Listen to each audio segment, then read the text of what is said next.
Bonjour, nous allons revoir ici comment représenter, nommer une droite et utiliser les notations.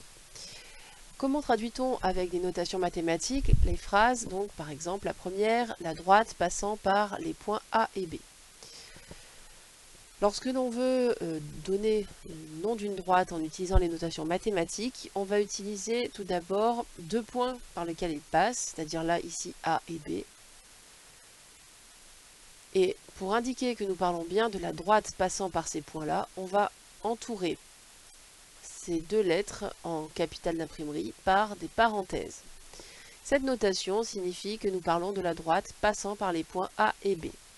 Si sur la droite il y a d'autres points, peu importe, on utilise toujours deux points de la droite et uniquement deux points.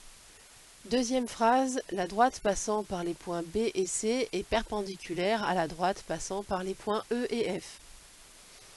Nous avons vu que pour traduire avec des notations mathématiques la droite passant par les points B et C, on allait écrire les points B et C côte à côte, entourés de parenthèses. Même chose pour la droite passant par les points E et F. Nous écrivons les points E et F entourés de parenthèses.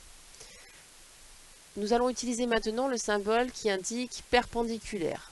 Le symbole perpendiculaire, c'est ce symbole-là, un trait vertical, un trait horizontal, en forme de T à l'envers, et ceci se lit, la droite passant par les points B et C est perpendiculaire à la droite passant par les points E et F.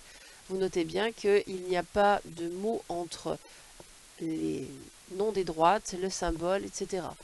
Attention à bien utiliser correctement ces notations. Merci d'avoir écouté.